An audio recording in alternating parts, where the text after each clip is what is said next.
We out west with it, where we live illegal, leaning off a leader, riding regal, tipping scales like Libras. Inhale, no L's, pulling out blocks like Jenga. In the rear of a Caprice's Billy Rams, flicking decent nonetheless. Nothing less than tens for the speakers. You'll hear us before you see us with beats that beat the streets up. Yeah. So try and keep up and keep it low key, cuz police try and treat us and keep us on a leash, cuz that's how they see us, thinking we nuts. Cuz we'll die for the ground beneath us, because this land made us. This land made of players that stay on paper. That's how we came up amongst the mayhem to the day when we display what we made of. The game can never change us, the West Side teachers. Streets where you find that D before G. We out west with it, back down, trying to flip a dollar. If you looking, then we got it, you just got a bit of plot. We out west with it, riding clean, wetter than the sea. On the scene with a full tank, blowing AC. We out west with it, I'm posted, let me know what y'all on. Cause if y'all get on something, then just hit my phone. We out west with it, yes sir. Hustle for every penny in the trenches, but we turn struggle into strength. Smell the grind in the air, take a whiff. Only the nose knows the aroma. Compose the money rolls that fold up, holding cold cups. Searching for those that got the purple O's for the $4. And we can go nuts and stay at the stove like grocers, and post up with O's on the table like coasters. That's how the game coached us, made us all in the soldiers. Now that dough is the focus, so know that we own this. Molded by the hood role models, riding good, the latest model, drinking good, raising bottles like we just missed a pothole. You got to know that it's impossible to stop our flow. We've seen it all from watching cops reload, 30s a drunk, while drinking the night away until the block got slow. You'll know as soon as you see us, we the ones laid back in the cut. My demeanor seems to always get me up. We out west with it, back down, trying to flip a dollar. If you looking, then we got it, you just got a bit of plot. We out west with it, riding clean, wetter than the sea. On the scene with a full tank, blowing AC. We out west with it, I'm posted, let me know what y'all on. Cause if y'all get on something, then just hit my phone. We out west with it, yes sir. Hustle for every penny in the trenches, but we turn struggle into strength. Yeah, home of the survivor, survival of the fittest in the town. It's wicked, you can J down in a minute. What am? What's the business? The biz is how you down and get it. From Cape Town to Fifth City, the sounds of Fifth's empty. When we tipsy is risky, where the lick be at least 10 deep. It tempts me, but there's no mystery. Where the chips be, the tips G. Just our history from the 60s. Pimpin' ain't easy, but we bleed it. This here game is in our veins, in the air we breathe in. Believe this, it's no game, but the key is your mouthpiece, spit your game. But believe, turn nothing into something. We suffer without suffer long enough. Struggling from summer to summer, the same place where the dope is sold. It's home to the Oprah show, the same place I know is home. We out west with it, back down, trying to flip a dollar. If you looking, then we got it, you just got a bit of plot. We out west with it, riding clean, wetter than the sea. On the scene with a full tank, blowing AC. We out west with it, I'm posted, let me know what y'all on. Cause if y'all get on something, then just hit my phone. We out west with it, yes sir. Hustle for every penny in the trenches, but we turn struggle into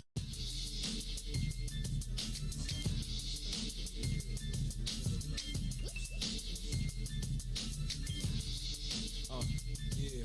Hey yo, it's crazy how life is a stage. Basically, I was raised in these mazes, named the streets for players of reputations. Faithfully make G's with more cake pastries than bakeries.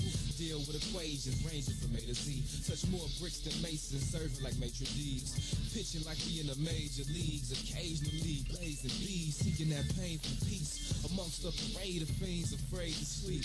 Dazed and deranged, losing days of seas. That's why my old girl prayed for me every day, cause I'm faded like tapers at the table. G, I can't take it, I can't wait to escape and leave, cause this basement is no place to stay for me. But I believe I'm the creator, I create the scenes that can't be seen just by the way I think. Every time in the place in this game of life where you gotta decide your fate or pay the price. Let the voice inside you guide you. My main advice is never change your life, just change your life. There comes a time and a place in this game of life where you gotta decide your fate or pay the price. Let the voice inside you guide you. My main advice is never change your life, just just change your life. In high school, she was average, mostly C's and D's. Same shit, now she high too, mostly off C and D. Now I hide my loot clothes, CDs and DVDs. Easily these things could leave, cause she a sneaky thief, trust me. Always fussing, starting shit, I hear her. Arguments with the mirror regarding her appearance, her health. Declines thusly, first her mind, then abruptly she finds herself mumbling all the time to herself. Trying to find herself by dealers that sell. Insecure, still in her shell, killing herself. And as long as she been blowing, it never seems to soak in. When she has convulsion, shivering like she cold. And my cousins ask me where they moms be. I'ma tell her my auntie on the concrete, walking dead like zombies. There comes a time and a place in this game of life where you gotta decide your fate or pay the price. Let the voice inside you guide you. My main advice, you gotta change your life, just change your life. There comes a time and a place in this game of life where you gotta decide your fate or pay the price. Let the voice inside you guide you. My main advice, you gotta change your life, just change your life. I've been debating on rearranging my life. I'm at a different stage of the game in my life. This is why I listen when I'm praying at night for answers to the questions that I'm stressing to fight. Lord knows the fortune is a goal, but I'm not forcing my soul to be sold between the forks in the road in order to blow. What can I leave beside my corpse when I'm gone? And my CDs with assortments of songs. The course I chose to school me was these cruel streets, and it used to fool me till I learned how to do me. Take a look, see how the hood eat, misunderstood by crooks, thieves, good green and cooks. See, I'ma tell you how it should be. The great leaders empower the people so they can see through the powers that be. But instead they carry on like cowards to me. Abuse their power to speak while these streets devour the weed. I was told that the soul creates and the mind reacts. I chose my fate, ain't no rewinding me back. Every day's a gift from God, that's why it's called a present. If you believe, you receive and see all the blessings. The time and the place in this game of life where you gotta decide your fate or pay the price. Let the voice inside you guide you. My main advice, you gotta change your life, just change your life. There comes a time and a place in this game of life where you gotta decide your fate or pay the price. Let the voice inside you guide you. My main advice, you gotta change your life, just change your life.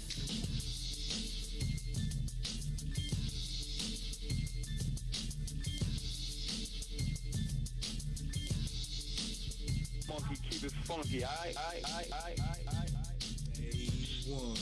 Funky, keep it funky, I.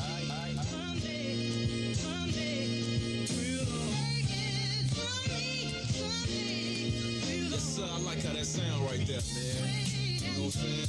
You know what I'm saying? That's kind of inspirational. It's like everybody got a goal. They're trying to reach your life. They're trying to live, man. Keep bumps in the road. You gotta keep pushing forward. You know what I'm saying? If it don't kill you, it make you strong. You know what I'm saying? My story right here. You can hear over it too. So if everybody, you ever invite somebody to rap or come in this, they can hear it. Another level till I step in as the next in line. No question, I'm considered one of the best. My whole life invested in holding mics and sketching rhymes. You guessed it.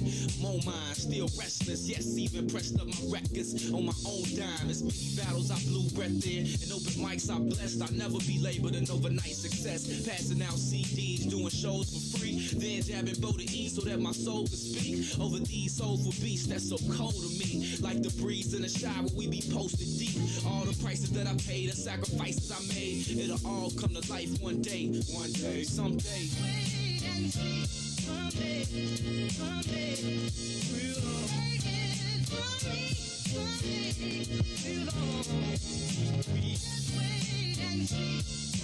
Be patient, man. Bumps the road ain't nothing. Rotate, doesn't stop, man. Check it out. Look, I remember it like yesterday, trying to get my record played at a radio station where they play hits for days. Having a conversation with this lady I'm facing while she making a statement made for me. She said, look, it's too many words in your hook. You need to work on your look. For what it's worth, I never took her words personal. But at first I wasn't certain though if she knew my words are personal and not just verses and books until the curtain closes. This is my version of what I know, learning in first person till I blow, and still I know how it feels to know I'm the deal. Did you still feel like a deal is just right, or a deal just might still add to my appeal? But they won't know I'm real till I touch my first million, right? I'ma chill till my bars is felt and play my hand with the cards I'm dealt, and that's the plan till it's solved itself. Someday, we'll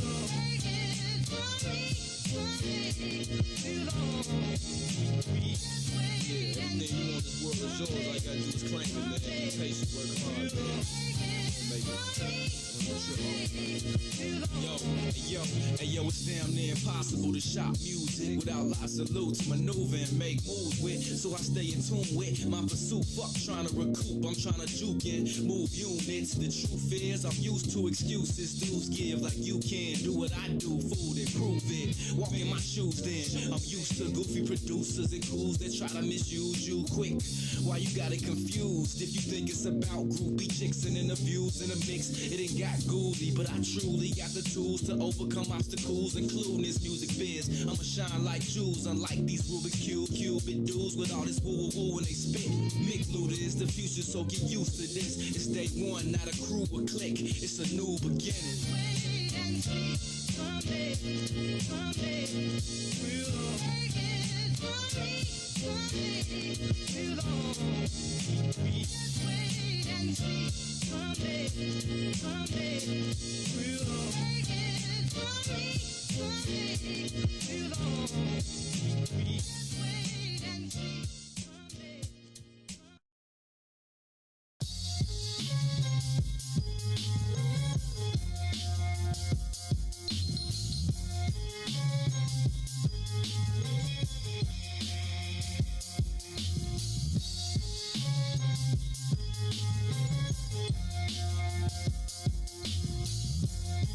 My nigga Dr. Mindbender behind the boards.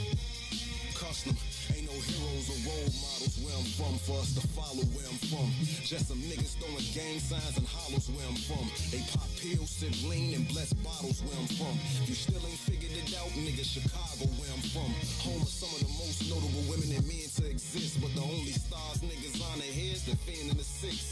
Most of us settle, however some intend to get rich. We lose homies and hit the internet to pretend that they miss. We spend link at the corner store, and motherfucker ain't gotta be enlisted in no army or Marine Corps to be going to war. Smoke in the air, and there's blood stains on the floor. We all born for, but yet and still we feel we born to soar. The beautiful struggle, bodies left blood oozing in puddles. We love to hate like a poisonous dart from Cupid then struck you. Shit, you stupid as fuck if you let the stupid instruct you. Should be using your muscle to build a lucrative hustle. Crabs in a bucket, so in one make it feel like we all did. From the county to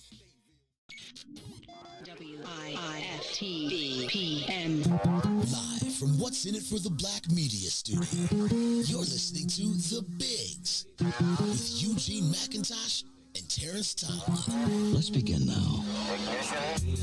They calling us the bigs, it's the bigs, it's the bigs, and not because our size, it's the bigs, it's the bigs. They calling us the bigs, it's the bigs, it's the bigs, and not because our size, it's the bigs, it's the bigs. They calling us the bigs, it's the bigs, it's the bigs, and not because our size, it's the bigs, it's the bigs. They calling us the bigs, it's the bigs, it's the bigs, and not because our size.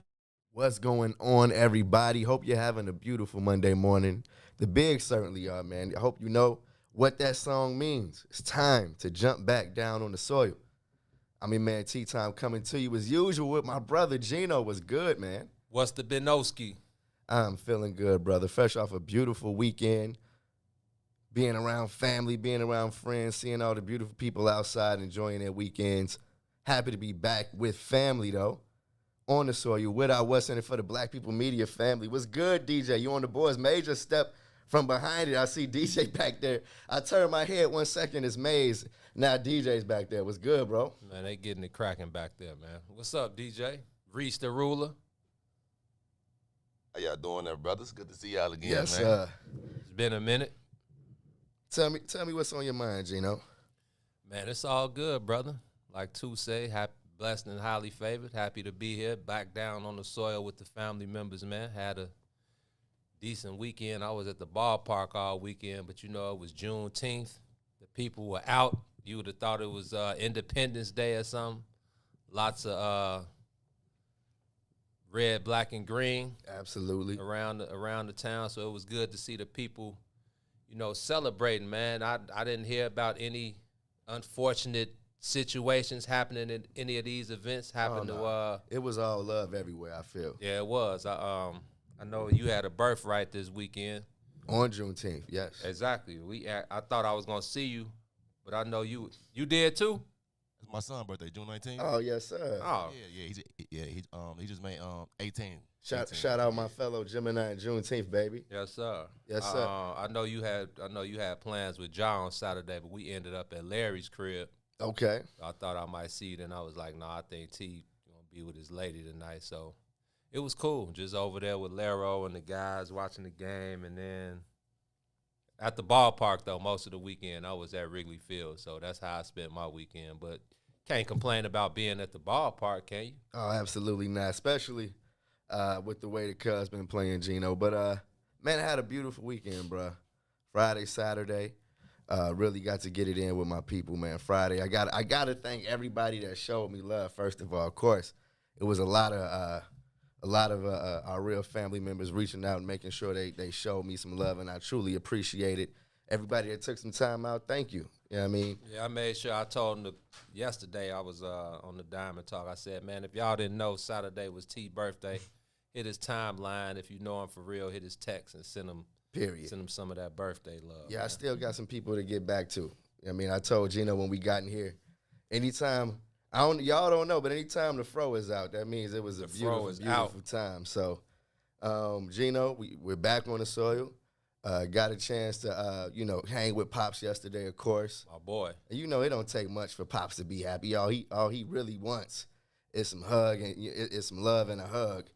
And he's good, but we make sure we go over and beyond for the man that's been holding us down for so long. All day. It's only right, man. So yeah, man. But in the midst of it, Gino, one of the things I feel like is always a cherry on top of my birthday weekends is always some type of playoff basketball. Rather it's the finals, before all, the pandemic and everything mucked up the NBA schedule. The NBA finals, the end of the series usually falls around the middle of June. Got a late start, so it's still just the second round. But we had a couple of game sevens. The White Sox were in Houston, and that's all I'm gonna say about that. And then we had the Cubs, and we had Olympic trials, bro. It was a bunch of sports going on this weekend. No, it cracked. It 100% cracked. Every time you looked up, it was something brewing. Yeah, we'll get into Cubs and White Sox later on in the show. But yeah, NBA basketball was at a premium this weekend. Couple game sevens. We had a game one yesterday, and the Eastern Conference Finals are amongst us, man. Yes, they are, bro. And I wouldn't be surprised. Well, I'm not surprised actually. You're not surprised? No. Well, remember, I picked Milwaukee. Certain circumstances led to Milwaukee edging out Brooklyn in that game seven. Obviously, no Kyrie, half of James Harden, KD playing 117 minutes in 2 games. They were bound to gracefully bow out. But I definitely want to talk about that one. Remember when I told you at the beginning of the series before it started, I said it was going to come down to who was going to get the stop at the end of the game. And I don't think Milwaukee didn't necessarily get the stop, but like I said, KD playing 53 minutes one game and 48 minutes the game before. He was bound to run out of those games. Yeah, he was bound to run out of juice, and he did that. He made the shot to take it into OT, but that last shot, that was all he was out of gas. I mean, that's a ball you take to the rim. I mean, KD's mid-range game was unstoppable that whole series. And that's just a ball you take to the rim. He was going to get fouled. If not, he was going to get a wide-open look. He's shooting 60+% in the series probably, something like that. So just a tired shot, and you could see it on his face, the close-up. Let's get into what it means, though, because I feel like throughout the course of that series, bruh, I felt like every end of the spectrum. It was a point where I felt Giannis wasn't that guy. It was a point where I felt like the Bucks were overrated. And it was a point in that series where I felt like the Nets had smelt blood and was just going to put a fork in them early. They found a way. And yes, like the injuries, of course. But KD, they survived KD going God level a couple of times, bruh. And I didn't think, I don't know if I thought that the Bucks could handle KD going God level twice on them. So I was very impressed, bro, and by everybody on the Bucks. I was impressed by Giannis and the way that he just was able to adjust in the middle of the series and stay at a high level. I was impressed by Chris Middleton, man, and his ability to step up at the end of games and help close it out for Milwaukee. I loved our boy, white boy, Pat Connaughton. Yeah, Pat Connaughton, just a gamer. And, of course, Drew Holiday, man, what he showed you in that last game. You know, I can go 2 for 13, 2 for 14, but I can go 5 for 5 in the fourth and impact, you know, the win. So the Bucks, I feel like, got over some huge hurdles, man. They knocked they got some dirt off their shoulders in the first round, knocking Miami off. And then they came face-to-face with the Giant in the second round. And now I don't know who stands in their way, bro. You know what I mean? Me either. I'm not sure who stands in their way from the NBA championship, and we'll get there later. But I thought it was a very, very, very entertaining series, bro. Especially those last two games. Both teams were playing at a super high level, bro. KD coming off an Achilles injury, Gino. You know what I mean? And I feel like I'm still trying to reckon with the fact that he was able to get back to that level of basketball so quickly because he didn't play a bunch of regular season. You know what I mean? He missed a bunch of time in the regular season. By the time the second round hit, it was the KD that, you know what I mean, what Achilles injury, you know what I mean? And, yeah, he didn't have all of the lift, but, man, he's so yeah, exactly. You know what I mean? He's still 6'10" with like a 10-foot wingspan. Yeah, I mean, the man just looks like the walking stretch arm Michael Jordan in Space Jam. Like, looks like he can just dunk from anywhere. But, yeah, shout out to KD. Even in a loss, bro, I was thoroughly entertained. No, it was. It was an entertaining series. In Milwaukee, they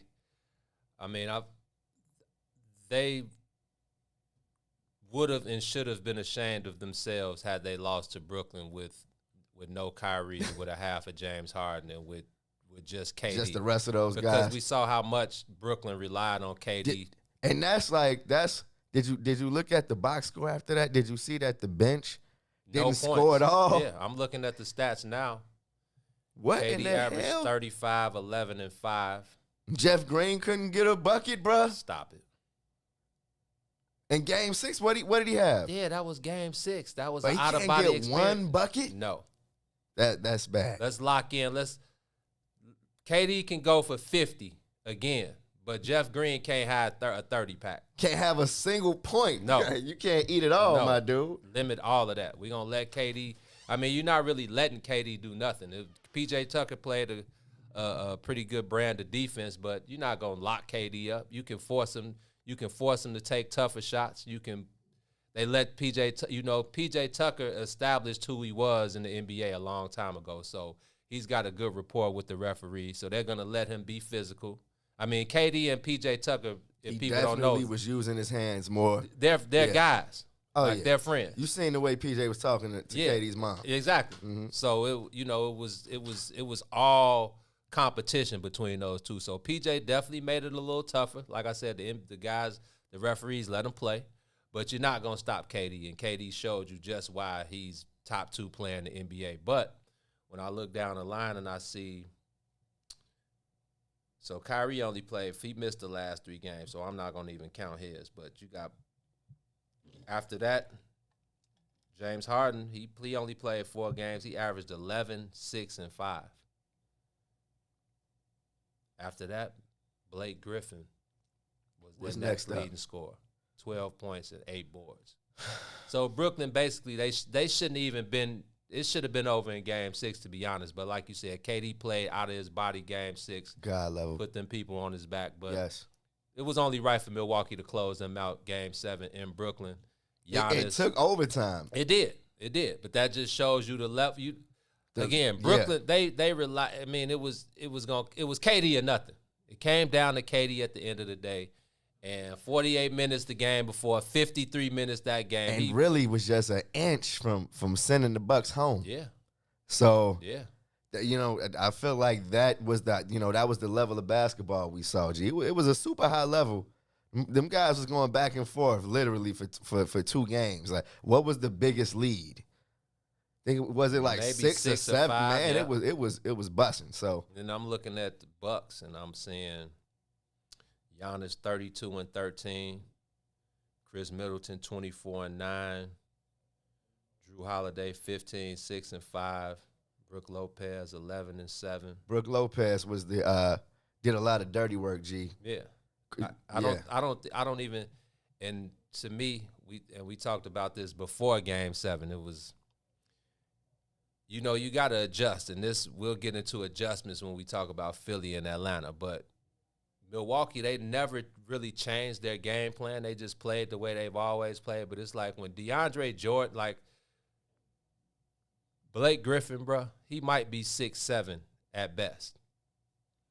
You got Giannis, who's 7 feet. You got Brook Lopez, who's 7 feet. There's just no way that you don't play on the block and in the post and get easier buckets. And it says something to me when Giannis had James Harden on him in the post and he took a fadeaway jump shot. Yeah. So, I mean, playoffs is not the regular season. The game gets tougher. They let more things go in the offs. And so I'm wondering how because I want to know how you feel about the Bucks, and I'm getting the vibe that you feel like if Brooklyn was healthy, this would be something different. Well, I still had Milwaukee anyway. I picked Milwaukee in 6 with Brooklyn healthy. I picked Milwaukee in 6 just because I thought that Mike Budenholzer, with those guys, with the additions of P.J. Tucker, with the additions of Drew Holiday, the addition of Bobby Portis, they added what they were missing, which was a bit of toughness. And at the end of the day, it's the same thing Charles Barkley said. I don't think you can outscore a team and win a championship. It's going to come down to defense at some point. You're going to have to get a stop at some point in the game. Yes. And like I said, they got the stop they needed. Like you said, they were an inch away from being out of there. KD, he takes another 4 inches back, and those people are gone. If he wore a size smaller, 12 instead of a size 14, Brooklyn is heading to the Eastern Conference Finals. Yeah. But like I said, when you play 48 minutes and then 53 the next night, like we said, in the 48-minute game, KD definitely looked like he could have gone another 48. After 48 in Game 7, you saw that he looked winded. Yeah, bro, and rightfully so. No doubt. Yeah, I mean, I feel like I was surprised that he gave that much, that he was able to last that long, bruh. And with that free throw that he airballed, that was the realization. It's like, oh, forgot. Like, yeah, you completely milked every single second. You know what I mean? And you know what I mean? I just loved it. You know what I mean? I can't wait until Brooklyn is back healthy. I'm wondering if you see how well they were able to play with just KD and a piece of Harden, do you think they bring those 3 guys back, or should we expect KD, Harden, and Kyrie to? No, they'll be back. Or is the issue the fact that they didn't have anything after that? Like, how do they address the others? Exactly. You need to put the correct pieces around them. I just don't understand why, and Steve Nash knows 100 times more basketball than I do, but I don't understand why DeAndre Jordan wasn't inserted at some point. At all. Yeah. Like, you need that presence. You need those rebounds. You need some force down there. Exactly. To be able to compete. So it's all about, I mean, it was year 1, all of those guys together. It was a trial run. You know, we said it when we talked to Scoop at the beginning of the year. If we get it this year, is great. I told him it was championship or bust. You can't have 3 of the top 10 players in the league on the same squad and it not be championship or bust. So I think they make an adjustment here or there. They find the correct piece or 2 that was missing from this year, and they run it back. They're definitely top 5 team in the league, no doubt. But when I look back to Milwaukee, and Cuz said the same thing, the Bucks play a real whack style of ball, though it's hella stupid basketball. And I agree. Because if you think about the NBA now, most of the better teams in the league, they have outstanding point guard play. And Drew Holiday, okay, he's not Dame, he's not Steph, he's not Kyrie, he's not those guys, but he's one of a kind in his own right. He can get you 6, like you said, he can go 2 for 10, but go 5 for 5 down the stretch because he's high IQ. 100%. So he's not gonna make too many mistakes. He rebounds the ball well. He passes the ball well. He can shoot the 3. He gets into the lane. He got a floater. He can create. He can use either hand. So I feel like this next series against the Hawks, Drew Holiday is gonna have to be, I wouldn't say more assertive, but he's gonna play a more prominent role in them winning that series. Obviously, Giannis is going to get 30 and 13 because he's Giannis. Chris Middleton is going to get 22 to 24 because he's that talented. But I think Drew Holiday is going to have to be able to keep Trae Young not in check because Trae Young is going to get his. And I got some things to say about it. Some things I want to ask you about. No doubt. About that Atlanta series, bro, because I feel like this is a classic case of reality versus perception in this playoff series when it comes to Trae Young. That man, who's better than Trae Young at that one position right now, Gino? Who's better than Trae Young? And I feel like, oh, here we go. I'm gonna let that one slide, DJ. What you say, DJ? He said Luka, but Luka ain't in the office right now. Whew. He said right now. So that means, LeBron James ain't in the. It don't matter if you in there. You talking about like in the playoffs now? Yeah, he's saying right now. Who's hotter than right now? Who's carrying their team harder than Trae Young? Who's left? It's the Suns D-Book playing against the Clippers. Yeah, they Clippers. don't have no good one. D-Book, the Milwaukee Bucks, and the Atlanta Hawks. So that's like Chris Paul, No Chris Paul. And then it'll be Trae Young going against Milwaukee. Drew Holiday. He better than Drew Holiday, but I probably take Chris Paul over Trae. To lead a team. Yeah. Let's talk about it after this break, okay? Let's do that. Yeah, let's go to break, man. Like I said, Milwaukee over Brooklyn. Before we go to break, though, I see Chris. Let me get Chris. He had let me see if I can find it. He said Brooklyn would have swept them people if they were healthy. And now I feel like if they had Kyrie, you know what I mean? I disagree. We can agree to disagree. Uh-huh. But it went Game 7 down to the wire versus a piece of James Brooklyn, Harden. basically. Yeah. And you don't think Kyrie would have tipped the scale? Kyrie Irving? I just think the Bucks kind of played down to the level of their competition. That's what I'm going to contribute that to. I do think that Kyrie, a healthy Kyrie and a healthy James Harden changed everything. Things, yeah. But I think the Milwaukee Bucks would have stepped their game up too. I just think they played down to the level of their competition.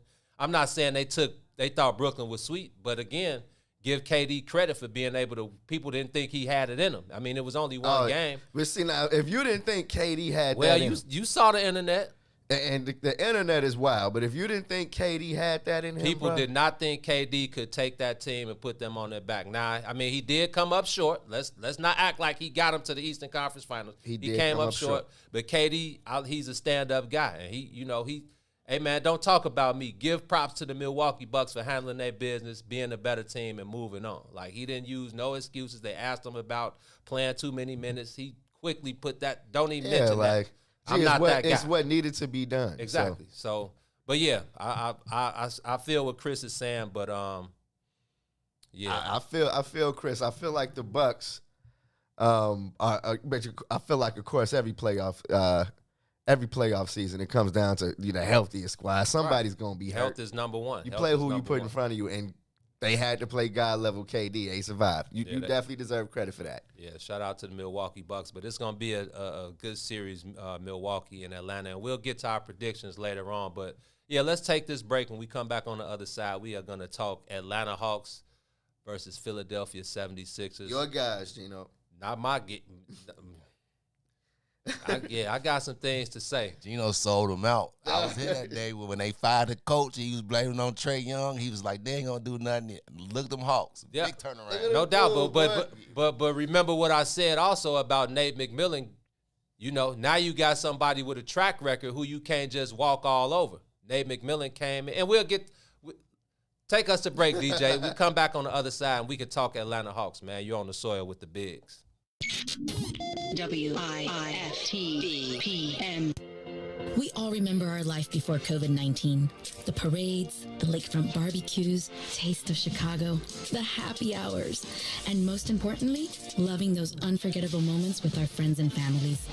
Getting Chicago vaccinated is what will make the activities we miss safe for everyone. So let's get back to it, Chicago. Let's come together to end this pandemic. Find your vaccine at chi.gov/COVIDvax. Reach the ruler. This is Week Ho Wednesday, and to my right is Everybody's Women Crush Wednesday. My co-host, the one and only Toy.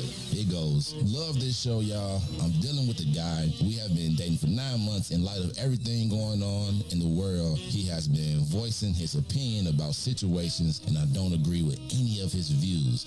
I love everything else except his opinions. Damn. How do I fix this? FYI, he's white. It's about to be a white boy summer. So could that be the issue? For sure. Just come out different when it's not coming from your own race. It's just never been something I'd be like, oh, I date Bill. I'm just a Bill.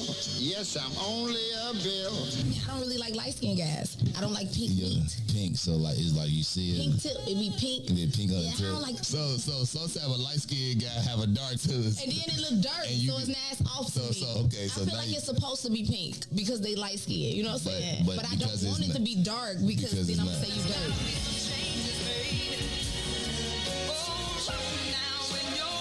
I don't know what the fuck be making niggas think they can fuck with me. Stay with a small circle to ensure I stay sucker free. Peace to the niggas rockin', those that truly got love for me. To the women that be lustin' me, they dreamin' of fucking me. Lick your fingertips and rub your clit to this, and let my voice bring you the climax. My raps is more real than any 3D or IMAX. Listen and digest this fly shit like Venus flytraps. Side-eye niggas that speak on my city, you Chirac. Niggas love glorifying stupid shit, the useless shit in front of cameras, goofy capping, act as if you used to shit. With Max producing shit, how could I fall short? I hit the booth and get the kicking shit of all sorts.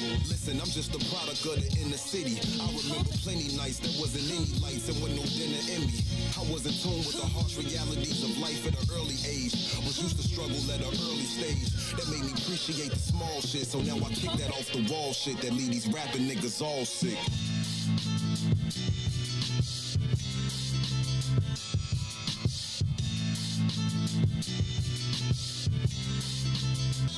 They say jealousy and envy get you nowhere, so I'd rather not go there. These niggas panic when I touch mics, I'm Rudy Gobert. I ain't the type to talk jazzy while hiding behind a screen name and Abby. You pushing buttons or trying to get at me, huh?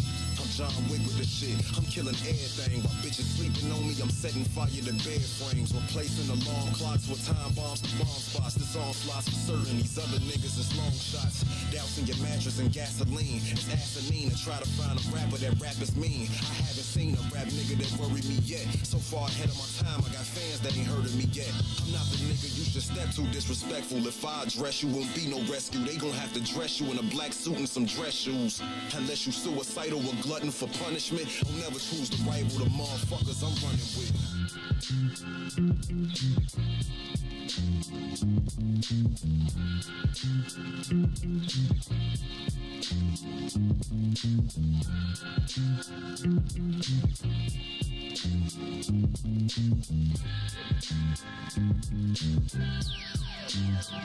I'm a microphone murderer, baseline assassin. Jump into the booth, ride the rhythm like an Aston. Late night escapade, champagne splashes. Cashmere cardigan, marijuana ashes. Interlocking G's down the frame of my glasses. Japanese selfish denim, feet classic. Flow soul reservoir dog, remastered. Beat by funk worm, speech is Jurassic. Shit, I'm so sick that I call for a flame and spit acid.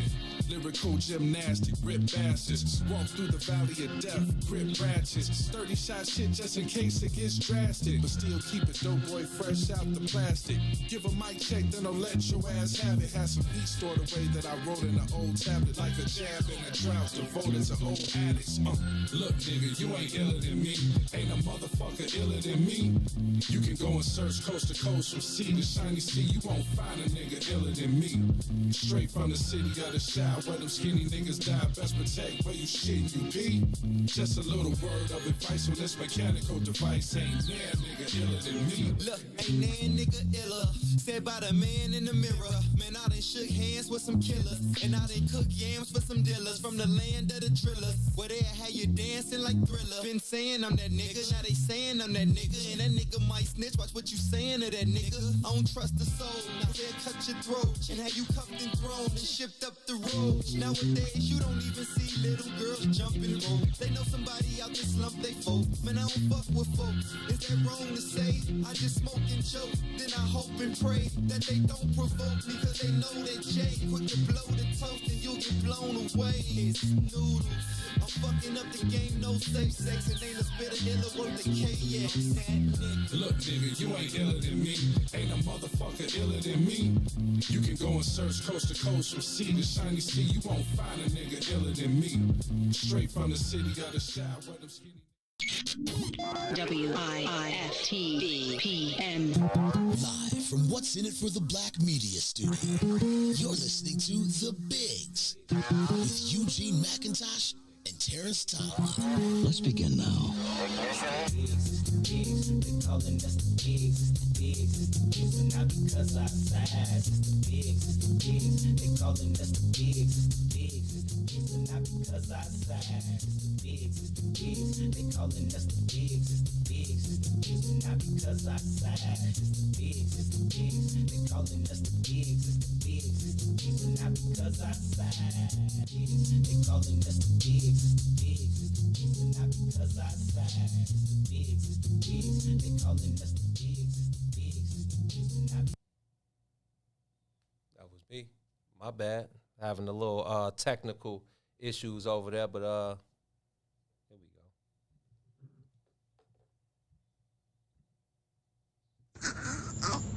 Yeah, Doc Rivers. You talked all that shit about Paul George and how Tyronn Lue gonna have the same offers for that nigga. Shut your bum ass up, man. Yo, no in-game adjustments having ass, man. Start giving niggas they real credit, man. That's why your bitch ass got that karma on your ass and you can't get past the second round, man. You done did all these real niggas wrong, man. Look in the mirror, nigga, and confess your motherfucking truths, nigga. Or you'll never make it out the second round, nigga. Yeah. ESPN, get on his ass, bruh. I'm on his ass tonight, get on his ass first thing in the morning. Hey, man.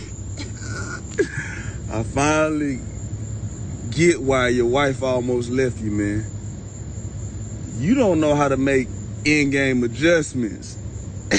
You don't know how to make in-game adjustments. Everybody figured your ass out, man. You don't know how to make in-game adjustments, man. And don't nobody really like your cap ass. Yeah, you're losing your power, nigga.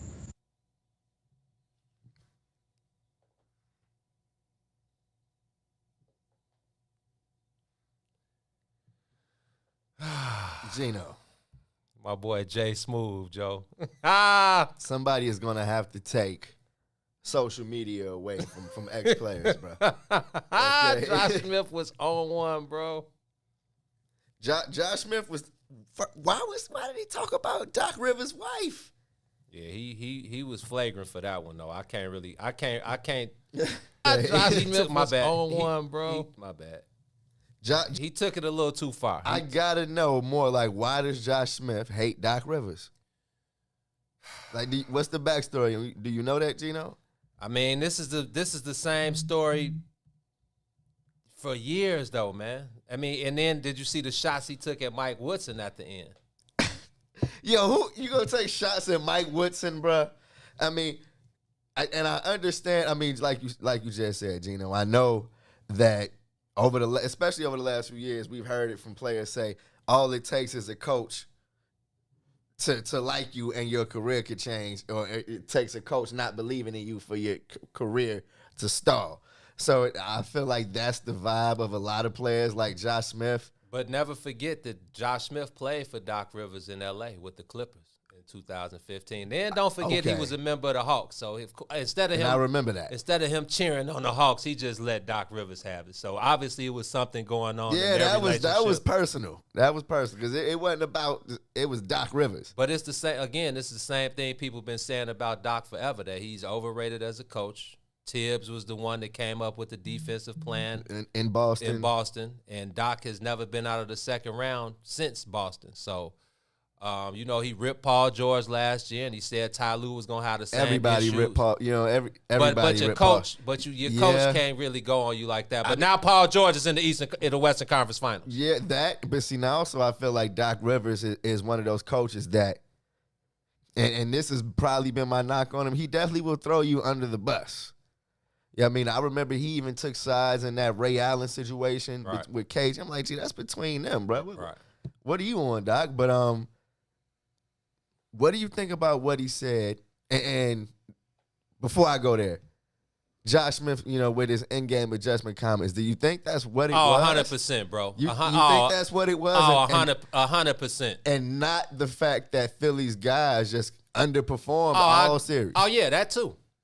Many reasons why Philly lost, but Doc stood out to me because this has been a knock on him forever. But, bro, Kevin Werder, Joe, this man is 6'8". He left Seth Curry on that island the entire game. And where did they go? Every time down the court. Every time down the court. Trey was 3 for 45 last night. Yep. He definitely was cold. Trey couldn't buy a bucket. He hit the long three at the end to it was a clutch bucket, though. Let's not trip. That was a clutch bucket. Of course. But Trey couldn't buy a bucket. He was 10 for 11 Early from the line. He was missing good looks. Stuff he was hitting all day. Kevin Werder was the MVP yesterday. Every time down the court, bucket after bucket. Facts. To the midi, bucket. Step back three, really bucket. From the start in the post, of the game bucket. to the end of it. Come on. He left Seth on the man. Come on, man. Seth. No, bruh. You got to make that adjustment. Now, he threw Matisse Thybulle in the game. Yeah. But why wasn't he guarding Kevin Werder? Ben was guarding Trae Young. He was making it tough on Trae with his length. He knew Trae could get around him, so he was not letting him get around him. But when Trae got around him, he would reach from behind. He got the length to get the ball from behind. Matisse Thybulle should have – I don't know if Matisse has that rapport with Doc where it's like, look, Doc, let me take Buddy.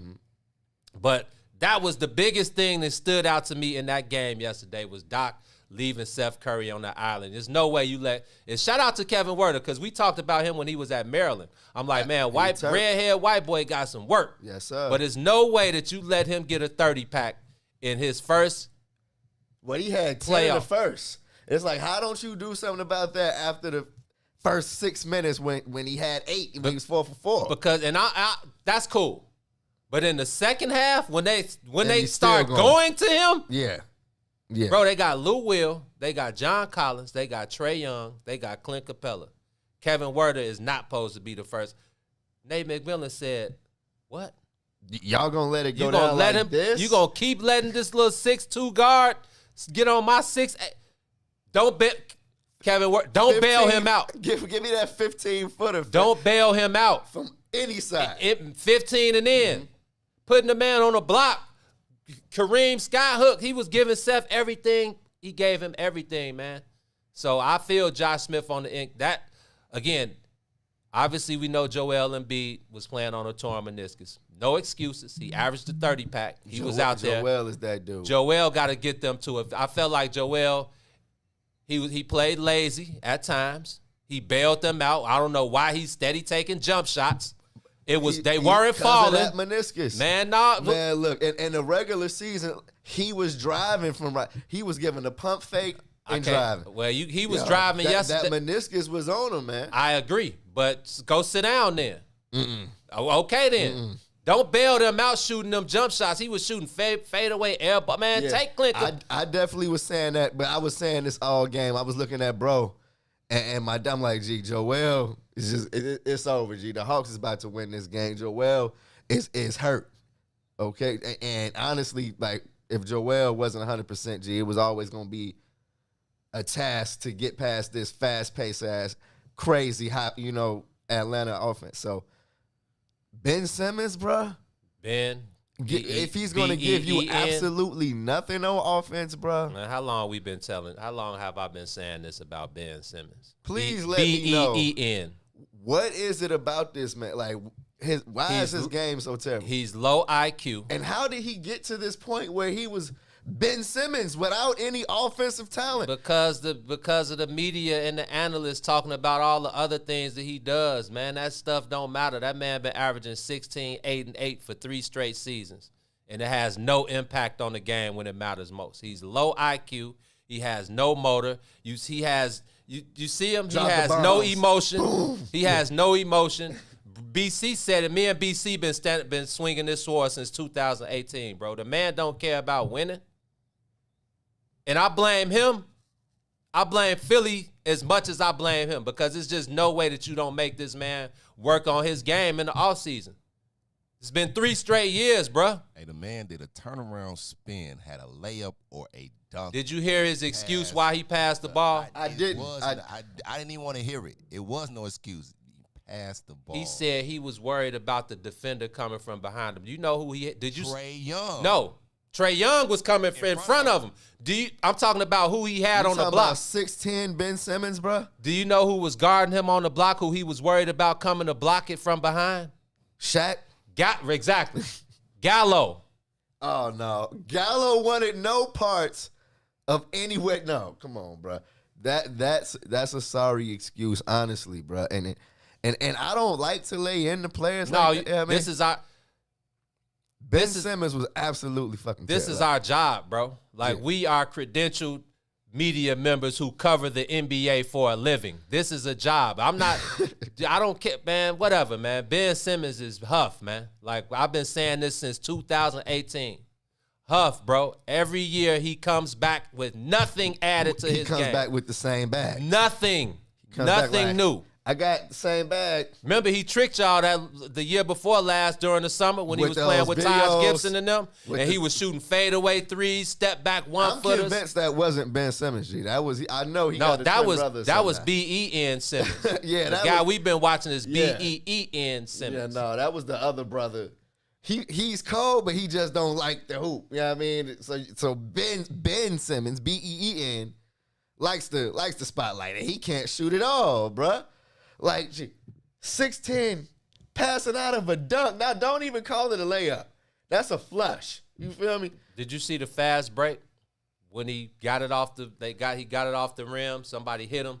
He took one dribble. Joel was coming sprinting down the middle. He hit Joel at half court, bruh, to lead the break. He hit Joel to lead the break. Yes, bruh. For Joel to take it from the half court to the cup, G. Yeah. Now, Saturday, when we were at Larry's crib for the barbecue, we were all watching and we was just talking hoops. Okay. And they brought up Ben Simmons. And they asked me, I was like, it was just a whole big conversation going on. And I was like, man, if I was one of his teammates, I'd have stole on his ass after game 4. Choked him out. Did you hear what Shaq said last night? About Ben Simmons? I didn't watch the post game. After the post game, he, so let me read his quote first. One of his quotes. This is Ben Simmons or Shaq? One of Ben Simmons. This is one of his quotes. We lost. It sucks. Captain I am who I am. It is what it is. Stop. Let me finish. Let me start over. Let me finish, too, before you go. Who I am. Bro, we lost. It sucks. I am who I am. It is what it is. It's not easy to win, and it shows. Hold on. Let me finish. The Nets got finished by the Bucks. Oh, I know he didn't go there. It's not easy to win. I know he didn't go there. I know he didn't bring up the Nets and KD, bro. Oh, nah. You won't be in Philly next year. That is the absolute worst post-game comments. Oh, that is so Hold on. bad, Before bro. you go. So then they asked him, does he like playing in Philly, and does he think he returns next year? And he kind of he looked. Now clearly he heard what they said, because we've been in a trillion press conferences. You heard everything word, he said. Bro. He said he did like this. He said, Excuse me, what'd you say? Buddy said. What's that? I can hear you. You're breaking up. Buddy said, do you like playing in Philly and do you expect to be back next year? And of course he gave I love Philly. The fans are great. They showed me a lot of love. And basically back to what he said. He says, yeah, I know I suck. I know I let my team down, this and that. Just a bunch of gibberish. And so Kenny and Shaq came back and they were like, man, I'm glad he stepped up and didn't shy. First of all, I'm glad he did the post-game interview. And then it's like, you can't shy away from Game 7 loss. I'm not talking to the media. You have to step up to the podium. Yes. So Kenny and Shaq was like, yeah, I'm glad he did that, didn't shy away. Let everybody know he let his team down. He was like, man, I got work to do in the offseason, this and that. Shaq was like, Shaq, he started crumbling his paper in the and they like, well, what's up, Shaq? Was he like, man, I don't want to hear that. He's like, that's a bunch of baloney. Y'all don't want to hear that. He was like, man, if that was me, I'd have punched his ass. Back to my original comment, what I told the guys on Saturday. If I was Ben Simmons' teammate, I'd have fired on his ass. Gee, my second, Joe, he's a max player. Don't forget that he's a max player, bruh. Passing out of dunks. Can't even be in the game at the end of the game because he's scared to shoot a free throw. Somebody should have asked him, were you afraid to shoot that? They did. They asked him. He said, the dunk part. They asked him. What happened? He said, man, were you afraid? They said, were you scared to shoot the ball? He said, man, no, I was worried about the defender behind me coming up for the block behind, bro. It was Gallinari who has not an athletic bone in his body. He's at the rim, though, And I feel like we've seen that happen a lot in this season. Players opting for that 3 instead of the easy 2, even when it's a given. We've seen that so much. But for Ben Simmons in a Game 7 to come in the post game and say that he was worried about Danilo Gallinari blocking his shot. And shout out to BC. BC is in the comments right now. And like I said, man, we've been swinging this same sword since 2018, bro. Ben Simmons said he was worried about Danilo Gallinari defensively. After he spent baseline on him, left Gallo in the wind, and had a clean dunk with Trae Young. Trae Young stepped up and moved out the way. And he passed to Matisse, who went up, got fouled. They were down 2. Matisse went up, missed the first one, made the second one. They could have tied the ball game up if Ben dunks the ball. It's a total different ball game. Matisse misses. Now they down 1. It's over. It's a whole different ball game. So, and then he brings up KD and the net. Stop it. As if that similar situation is like as if Ben Simmons is walking. It's not easy to win. No, bruh. KD went God level. No, it's not easy to win, especially when you don't put the work in. Then, so you didn't hear Doc. Man. So they asked Doc. I did see Doc when he said that. I don't know if they asked him, is he can he win a point on the championship team? Exactly. And Doc was like, man, I don't know. That said it all to me, man. No, he can't. First of all. But why didn't Doc just say yeah, Joe? Why didn't Doc just say Because this is the same guy who said Ty Lue was going to have the same issues with Paul George. If I'm Elton Brand, I'm like, gee, you just ruined it. Like, now I can never.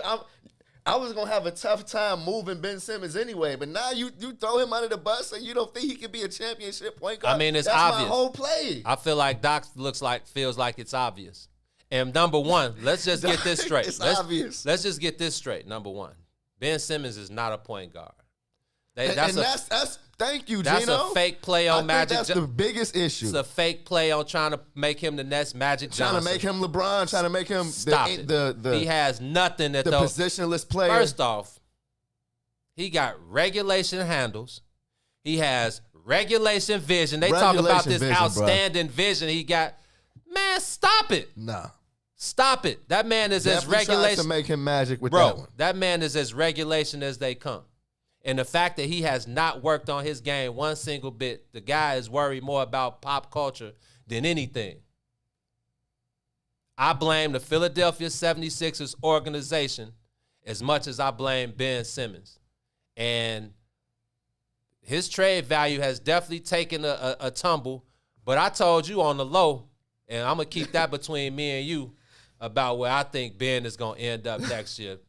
Look, bro. Look, Gino. I heard the Embiid post game too, and he threw Ben under. Did you see the part where he said, "I don't want to call anybody out, but I think the game changed when we when we missed the free throw and they went down and scored." I'm like, it's over for Ben in Philly, G. And he may have gotten stole on in the locker room after that. Like, I don't put that out of the realm that somebody wanted to steal on him. But Sadiq said, breaking news, Philly trades Ben Simmons for Tim Tebow. That sounds about equal trade value. That sounds about, yeah.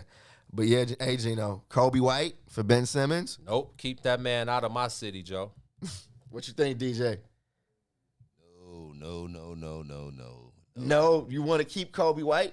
Over Ben Simmons? Yes. Okay. Yes. That's very interesting. C.J. McCollum to Philly, Ben Simmons to Portland, Kristaps Porzingis out of Dallas to Portland with Dame. Gino, and you just added like 10 minutes to the segment, because if that happens, and I'm not speaking on it no more. I'm just you hear that, you heard it here first. If that happens, I'm leaving that there. Say it again. C.J. to Philly for Ben Simmons. Portland gets worse. The money matches. Money matches, Kristaps ain't happy in Dallas. The talent doesn't. Well, the talent might, because now Ben Simmons can be in his natural position at the 3. And he ain't got to worry about being the number 1 or 2 option on the team. Doesn't that put more on Dame's plate? No, now you got Kristaps who can open up the floor. Now, I mean, you still got to add something else. Hey, maybe you get Seth back. Should have never let Seth go in the first place. They let him go to Dallas. Remember, Seth was on that Portland team that went to the Western Conference Finals. Dame, I hope you're listening. Get out of there. Get out of there, man. Dame ain't getting out of there, man. I hope he's knocking on. Who's the guys? Who's the management over there? Whoever it is. Please, Dame, go and force the issue. Please go and force the issue. Like, what about Dame in Philly? What? You know what I mean? What about now you got to move Ben Simmons, Tobias, and all your in a couple of first round picks for Dame? Now you got Dame and Joel. Yes. Yeah, I mean, I feel like that's how Dame has to be thinking. Dame has to be thinking, I'm good in Portland, and I'm straight. And if I don't win a ship, hey, man, I'm just telling you. I don't even remember. Like, who did they lost to Denver, right? Who got swept by Phoenix. Pieced up. It is time to go. It is time to go, Dame. Hey, man. I couldn't even remember who they lost to, G. Like, the Nuggets just got erased. They definitely. Yeah, it's like, okay, Dame, you're a little bit further down that totem pole in the West than I think, we want to admit. And it's not because of Dame, you know what I mean? But what did I tell y'all, man? It's a lot of guys in the NBA who obviously great players want to win championships. Yeah, but there are a lot of guys who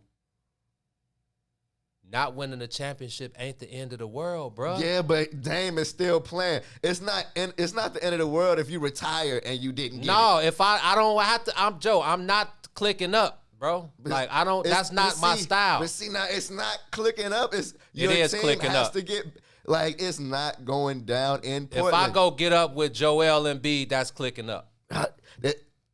That's an upgrade, G. Like, Joel can't do it by himself. He got Ben Simmons and Tobias. And we've learned that that's like me and DJ. You feel me? You and DJ. Disrespect, DJ. Yeah, me, you, and DJ. You feel me? I hear you, man. I'm just telling you from I'm a viable source, man. Mm-hmm.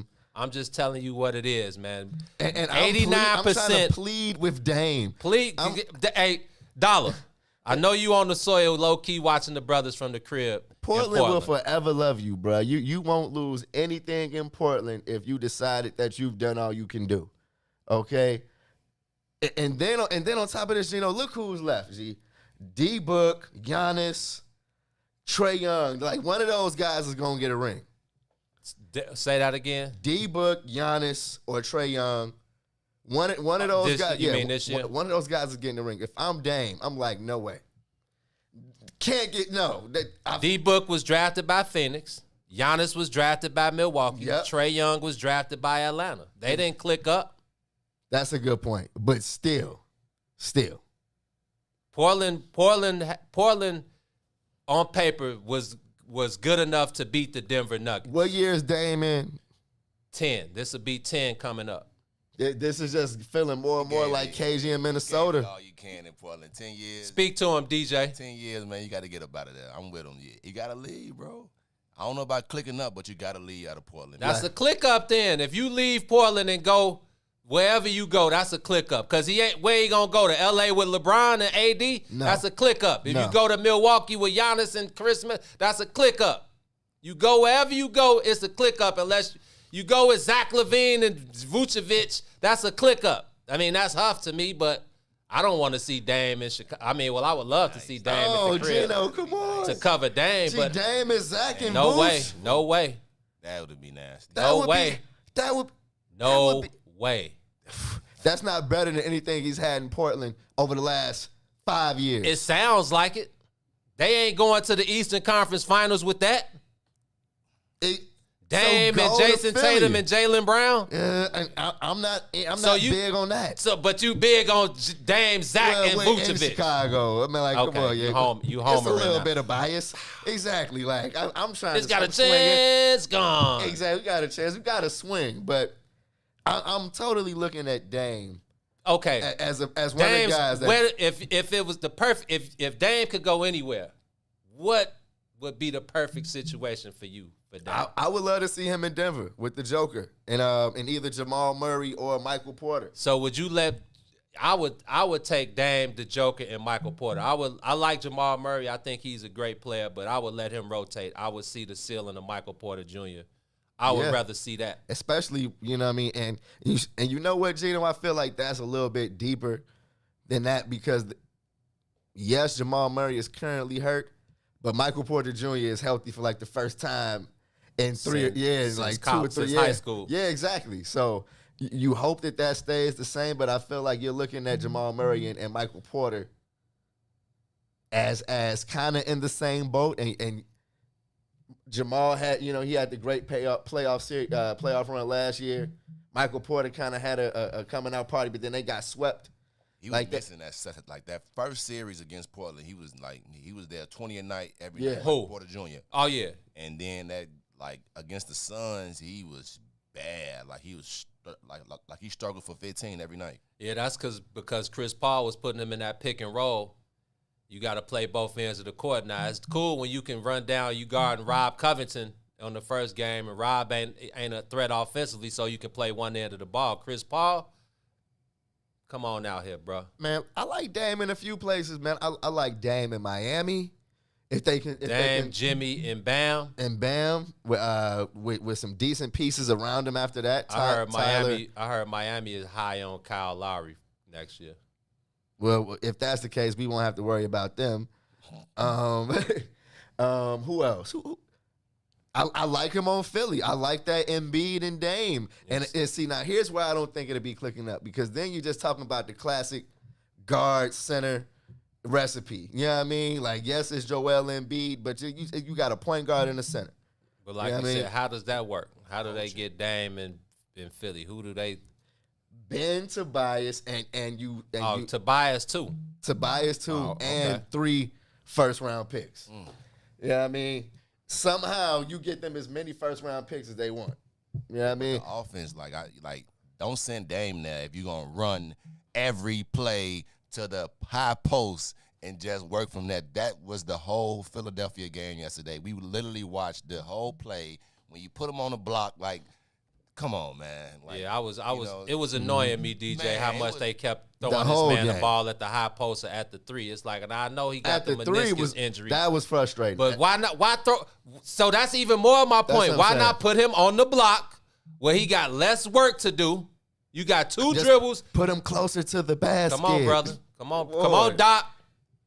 Jabs. They got this man at the 3-point line. This man, like he's Dirk. I didn't see him go inside not once yesterday. Like off the post. Like it was jab, dribble to 3 dribble. Yeah. Turning away. The spins were to the opposite direction, outside of the lane. All of that. So I told you if Dame, my situation for Dame, and I feel like this is what Milwaukee needs, whether they win the NBA Finals or not. I feel like Milwaukee needs Bradley Beal.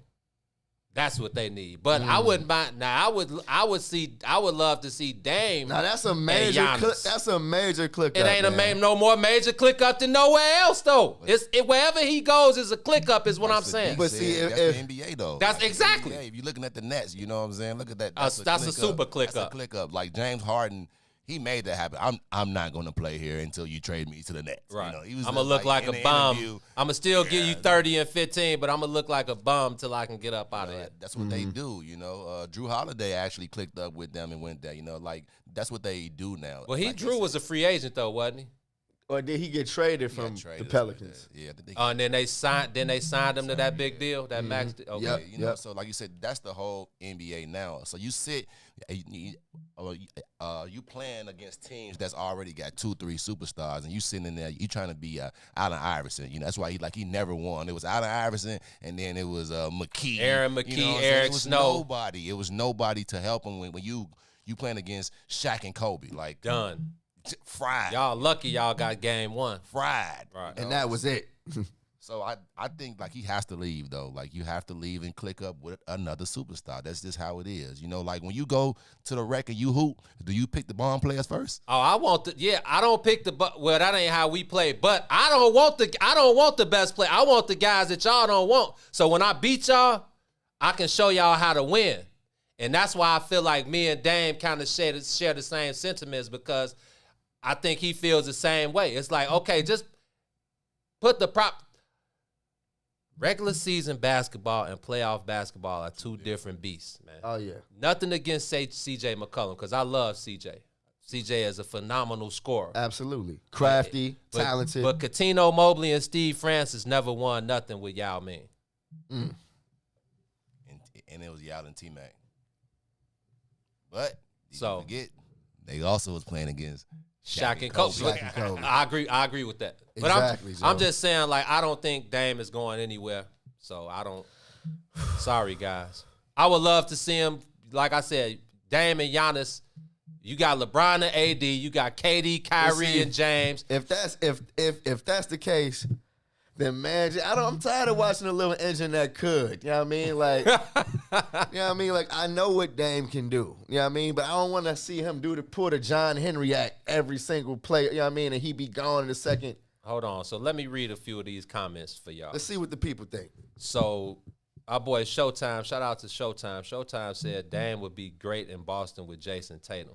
And then Sadiq said, well, who's coaching?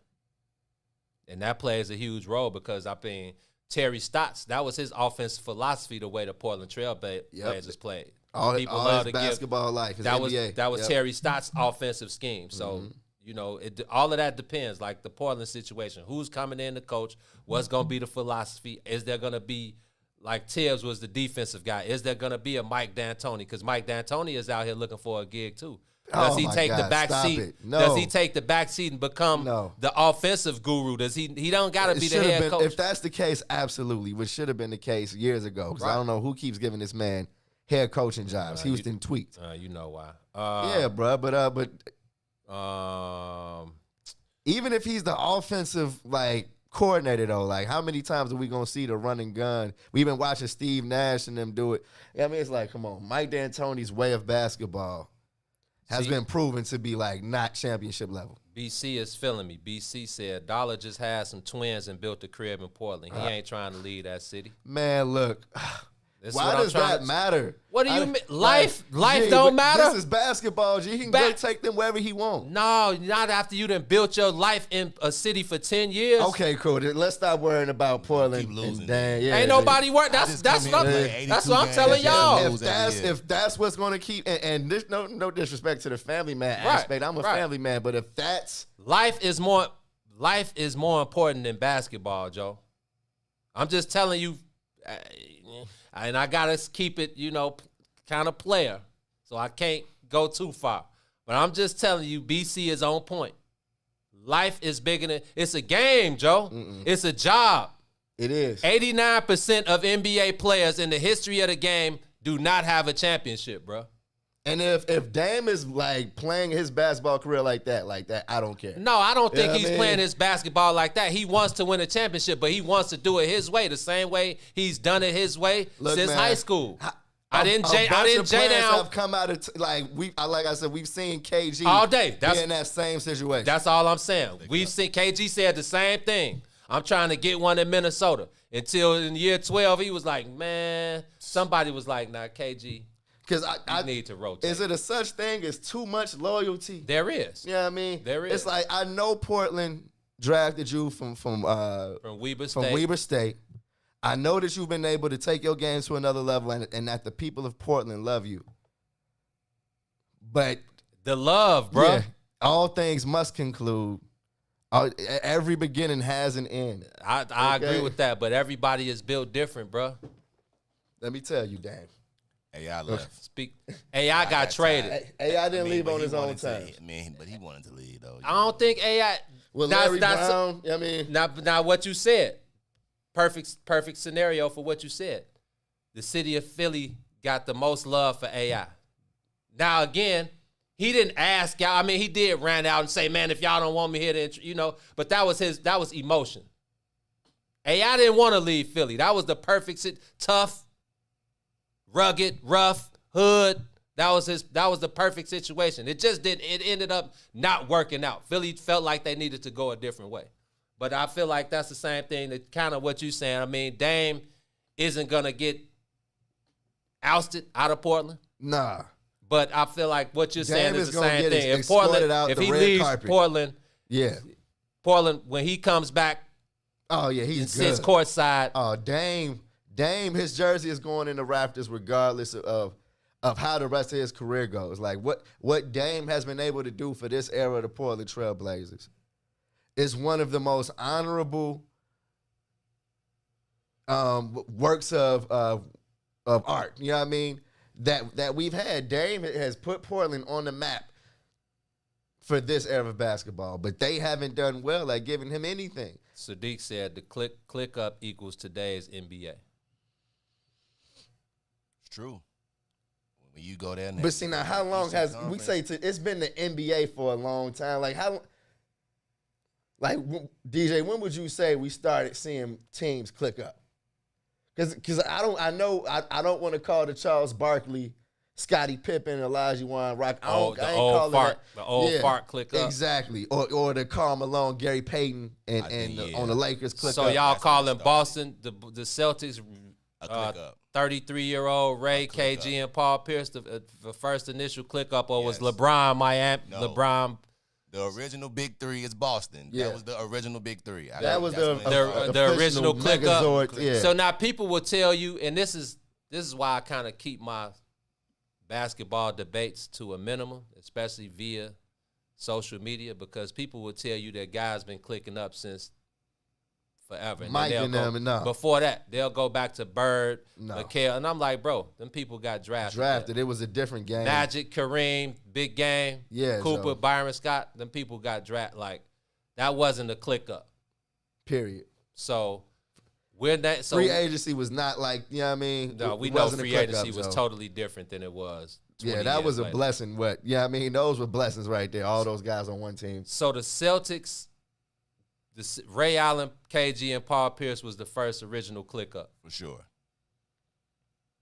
Well, I take that back. If you really go, like, the first that I say is the Lakers. Like, I go like to when they try to do like Gary Payton. But that's what he said. They ain't win no shit, but Yeah, I feel you. But Gary Payton was almost cooked. Yeah, well, he did win one with that was was that before? Miami. That was before, right? No, that was after. Wait a minute. Miami won. No, they won. 03, I think, something like No, that. they won. Remember, Detroit won before Miami. This did. was the GP was on a Heat team. Yeah, after Dallas. After LA though, Yeah, with after Karl LA. Malone. That's what I'm saying. Like 01 or something like that, right? I think they tried that like 01 or No, it was the year that the Detroit Pistons beat the Lakers after the three-peat. That team with Karl Malone and Gary Payton with Shaq and them was the year the Pistons beat the. Did the Pistons sweep the Lakers? They didn't sweep them. They won 4-1. 4-1. It was Yeah, 5-game series. Kobe hit that long three on the left hash, right? Over him, and right. But that was the year. So Gary won the ship after he clicked up with the Lakers. See, I'm starting to feel like I just got a problem with the terminology. With click up? Yeah, man, because he's just going to a better situation. I'm looking at Portland like, gee, y'all got other problems. Y'all got a problem with where y'all are on the map, bro. Yeah, man, I was right. They joined them 03. That was 03? Yeah. BC said GP and Karl Malone going to the Lakers was ring chasing. That wasn't a click up. Yeah, that was totally ring chasing. It was like, please let me get one more opportunity. Karl Malone was 19 years in. It's like, you know what? Fuck it. Exactly. You know? Exactly. He was 19 years in. So BC says the Heat and LBJ was the first click up. That Boston team came together through trades. See, now we gotta define the definition of clicking up. See, now, but wasn't it orchestrated not though? Click up, right? We did say free that agency is not click up. No, free agency is the click up because now you can go wherever you want to go. So it's like if I hit T, if we all free agents and I hit T and I'm like, gee, I'm going to the Bulls this year. But hit DJ up and see what's his options and tell him, Joe, we need to go to Chicago this year. How did that Boston team come together? Because who did they trade to get those pieces? They had like the first pick, I think, or something like that. Like they had a real bad season the year before. Yep.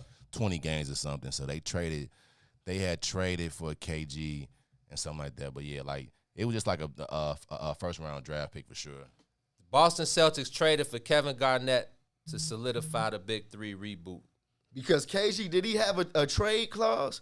Yeah. Like he had to be approached about joining the Boston Celtics. Like he had to look at what was going on in Boston and say, okay, I want to be a part of that. He had to click up, basically. He had to agree that that's where they was clicking up. But well, you know, him and Paul Pierce had that relationship. You know what I'm saying? So it's just like, you know, like y'all two had that relationship. And if you get the opportunity to play with each other again, man, you know, you know what? I ain't won one.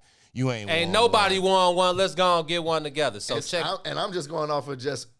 I'm remembering interviews from KG, you know, when he was talking about that moment, saying that people were coming to him like, hey, something special could be going on in Boston. You need to rotate out of Minnesota regardless of where you go. Get out of there. Yeah, that was the basis for sure. But so the Celtics got the 5th overall pick in the draft, in the 2007 draft. Now, who did they take?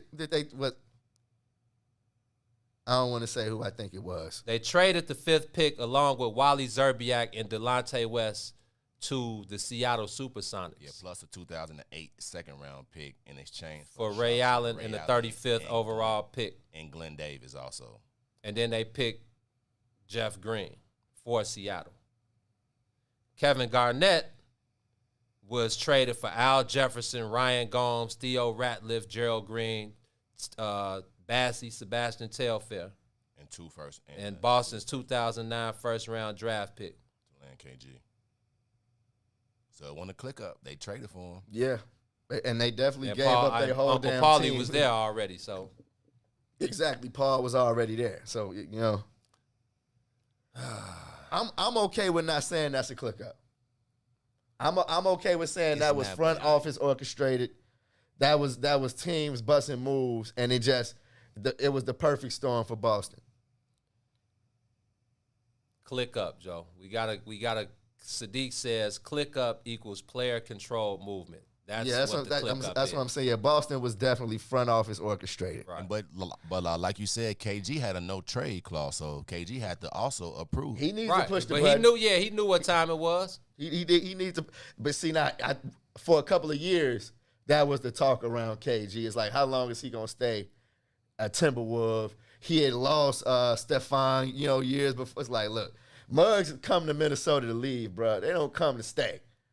KG, make sure you got something left when it's time for you to go. So the masses are saying Miami was the original click up. Cuz BC, I see guys out here saying Miami was the original click up. I'm going with that as well because was it the Olympics where it all started to come? Where they started to have the conversations, or was it an All-Star weekend or something like that?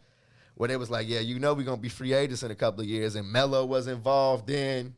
But Melo was the one to say, I love y'all, but give me my own bag and my own team. Give me the 30 M's. I don't need y'all. Let me go average a 30-pack. Let me lead the league in scoring. And D-Wade was like, I'm already at the bottom of the map in South Beach, fam. Like I got one already. I could get another 2. And Chris Bosh and LeBron while sitting in cold Cleveland and Toronto in February, like, you know what? South Beach sound nice, D-Wade. With Pat and them, oh yeah, let's do that. Just give it a couple years though. We'll wait till it's time. You know what I mean? That's a total click up. So do we say because they was technically traded, because you know how they exactly. did that thing. And yeah, but it gets buried, but it was only to make it work. Like they were calling the shots. Yeah, that was a click up. And it's whatever with me. I'm not tripping. I'm just telling y'all. So Dame going to like any other team. That's a click up. Him leaving Portland. That's a click up. Is a clip up. Is a click up. That's a click up. I don't know about that one. Damn, man. Shooting that ball 5-4. You trying to win the championship. You is not shooting that ball. Every time you miss, man, you like, oh, man, and you keep redoing it. At some point, man, you have to, you coming there to win a ship. Like, man, 10 years, I gave you 10 years, and that's why Bron left. I gave you 7 years, and y'all gave me El Gauskis, a dude that's screwing my mama. El Gauskis. You know what I'm saying? That's my home life. Who else they had? But it was like nobodies, though. You know what I'm saying? So, man, you Boozer. leave, man. Leave. And again, bro, Dame won't. He's in a special place where Dame won't lose anything. You know what I mean? Because I feel like the rest of the league understands. Like Portland fans will understand. Dame has been our guy. Hey, bro, I'm just telling y'all what it is, man. Dame in Portland back next season. If y'all see Kristaps Porzingis in Portland. That's only gonna blow me, man. Hey, man, you a Joel Embiid fan. Worry about Joel and Ben and what's going on. First of all, marriage is over. We need to worry about what's going on at the United Center. Do we? Like, can we just wait till after the playoffs? Like, can we wait till the draft at least? Like, well, enough of Dame and enough of them other guys. We still haven't talked about Trae Young and the Atlanta Hawks and their upcoming series with Milwaukee, and we haven't talked about the Clippers and the Suns. So you're right. Let's take our 12:30 break, and we still got to talk Cubs and White Sox before we get out of here. You see what Dame would do? And sorry, White Sox fans, I'm on. Yeah, we don't really have to talk White Sox. No, we're gonna talk White Sox because the Cubs and the Sox have been huffed. Can we just wait till after they play the Pirates? No, we're gonna talk about the huff that those guys displayed over the last few games. Shout out to Tim Anderson. Hey, can I get a discussion? Did y'all think that Kemba Walker got traded for nothing? Yeah. No. Well, I like Moses Brown. I think Boston got a good pick in Moses Brown. It's a sleeper. That's a sleeper trade because, like I told you, Gina, I feel like Moses and those draft picks were the focal point. You just needed Kemba and Al Horford to kind of make it happen. Work. Yeah. But I feel like Kemba and Al Horford are kind of like the secondary. They couldn't even wait till the season was over, man. Yeah, but you know they're guys. You got Brad Stevens and Sam Presti. Like, have you ever seen those? You've never seen them in the same place. Freaking frack. They could be the same like mug. So they trade you in your sleep, right? I swear. Kemba, sorry, we just got bounced. But yeah, go ahead and pack your bags. Take us to break, DJ. We'll be back on the other side to talk Atlanta Hawks, Milwaukee Bucks, L.A. Clippers, Phoenix Suns, and a little Cubs and White Sox, man. You're on the soil with the bigs. WIFTPM. We all remember our life before COVID-19. The parades, the lakefront barbecues, taste of Chicago, the happy hours, and most importantly, loving those unforgettable moments with our friends and families. Getting Chicago vaccinated is what will make the activities we miss safe for everyone. So let's get back to it, Chicago. Let's come together to end this pandemic. Find your vaccine at chi.gov/COVIDvax. Do you feel like you played your last few minutes here in Philadelphia? I feel like we just lost game 7. That's about it. Would you like to remain in Philadelphia? Pardon? Would you like to remain in Philadelphia? Yeah, I mean, I love being in Philly. You know, I love this organization. The fans are great people. I mean, I had a bad series. I expect that. It's Philly. Then Doc said that there's work to do, and he and you need to get into the gym. What do you think the work is that needs to be done, and I guess prioritized? Is it free throw shooting? Is it being more aggressive? Is it perimeter shooting? What is it in your game that you think you need to improve first? I think all of it. You hit on all of it. I didn't shoot well from the line this series. Offensively, I wasn't there. I ain't doing enough for my teammates. But there's a lot of things I need to work on. You gave up a dunk opportunity, and I don't know if you answered this earlier, but you gave up a dunk opportunity right there. And I know you're a pass-first guy, but you're also 6'10" and 240. Is there something going on in your head where you just feel like you can't shoot at sometimes? Nah, I just assumed Gallo was coming over my back, and then Collins moved out, and so I thought we just had a wide open dunk. I mean, I feel like I found my guys tonight, which I do in the regular season regardless. You know, with the trade, shoot. I think he was terrible. 5 for 23. Yeah, he had a tough night. Offensively, I probably didn't do enough. There's a lot of things. You got to go back and watch the game, but there's a lot of things that I didn't do well this series. But do you feel like there's something that is different in the postseason with what makes you perceived to be the player that you are different than in the regular season? No, I'm not gonna let you say that. We lost. It sucks. I am who I am. It is what it is. You know, it's not easy to win, and it shows. You know. This is it. Day one. The red letter edition. Big Luda. We can chop it up, get our profits up, get this dust. If you just rotate with me, yeah. It's not a song. I'm trying to put you on to what I'm on. Before I finish breathing, I'm moving the masses like minister speeches. Penning classics as I finish my thesis. Not a pastor or preacher. My passion is deeper. Rapper / teacher trying to master the teachings past the sinister streets and moving bags past the police is speeding fast in the evening. The truth is it's all about eating, but I'm feeding food for thought for those either fasting or feasting. Putting faith in my beliefs when I'm speaking. Looking straight till I'm decent at peace with no fear, believing it's real. I tell them it's heaven, but it's hard when you talking to niggas with no ears. From clouds of chronic coughing and sessions off, walking and stressing, straight lost in the essence. I pause for a second with my thoughts and reflections. I take my losses as lessons, but it's all just a blessing, and that's the mess. We can chop it up, get our profits up, get this dust. If you just rotate with me, yeah, it's not a song. I'm trying to put you on to what I'm on. If you just rotate with me, yeah, we can chop it up, get our profits up, get this dust. If you just rotate with me, yeah, it's not a song. I'm trying to put you on to what I'm on.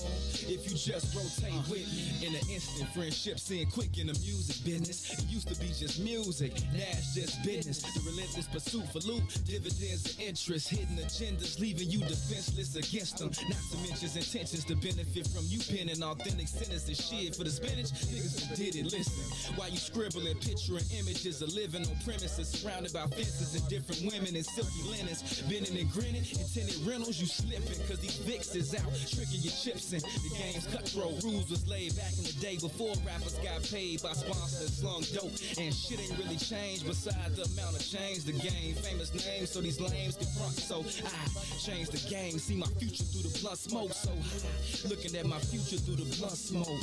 We can chop it up, get our profits up, get this dust. If you just rotate with me, yeah, it's not a song. I'm trying to put you on to what I'm on. If you just rotate with me, yeah, we can chop it up, get our profits up, get this dust. If you just rotate with me, yeah, it's not a song. I'm trying to put you on to what I'm on. If you just rotate with me, I'm invincible, guarded by two identical, invisible guardian angels that guard every angle of my physical frame. Spiritual miniature ministers whispering, keeping me on the top of my game. Lessons to gain, pleasure and pain. Like my eyes, they reside on the left and right side of my brain. Quietly praying, navigating my aspirations past the calculated statements while I'm grabbing my flame. Wasting in the basement, pacing, placing words on pages, blazing my merch to the face. I'm blowing life in the air. I sold my soul to the Lord for a price of a prayer. Yeah, so my nights can be clear when I sit still, writing his will in his likeness, like him, cause I'm knowing he'll save me. He told me to spit and don't let the devil take the gifts that he gave me. We can chop it up, get our profits up, get this dust. If you just rotate with me, yeah, it's not a song. I'm trying to put you on to what I'm on. If you just rotate with me, yeah, we can chop it up, get our profits up, get this does. If you just rotate with me, yeah, it's not a song. I'm trying to put you on to what I'm on. If you just rotate with me. John Ross on this here now. John, there were 20 players within 5 shots of the lead to start the game. For those of us watching, it felt like all of them had a chance to win at some point. What was it like for you? What's good? You back down on the soil rocking with the bigs on What's in It for the Black People Media. You're listening to the bigs with Eugene, McIntosh, and Terrence Tomlin. He's right here on What's in It for the Black People Media. Close to the lead, and I told myself, well, let's be one of those names that ends up on top of the game. So, John, since you they calling us the bigs, but not because I said. We are back on the soil, live from the What's in It for the Black People studio. Shout out to everybody tuned in, joining the conversation, man. You know we always love to look at the comments and see that y'all are throwing your opinions into the conversation. It means so much to us. Thank y'all for rocking with the bigs. Gino. Definitely, man. Shout out to the family members always, bro. Real quick, shout out to the new studio. Y'all can't see it, but it's beautiful in here right now. And I'm looking at the screen. Gino, we look better than ever. Shout out to for the guys making us look good. Tell me about it, man. Shout out to Maze getting the studio right. Shout out to the What's in It for the Black People Media family members. DJ holding us down behind the boards. Cousin Two and Herb coming up next. What I said. It's a beautiful thing going on over here, man. Shout out to ownership.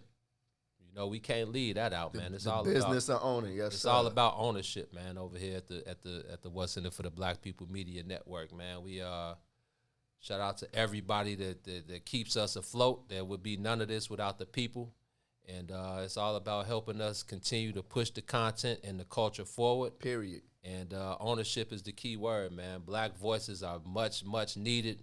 It's great to see the black voices and hear the black voices on these major networks. Period. Shout out to our guys who are doing big things. BC, Yes. Cam Smith, SD, man, Chris Kaysen. Hands down, my favorite guys, man. Every guy you just named, BC, Cam, C4, SD.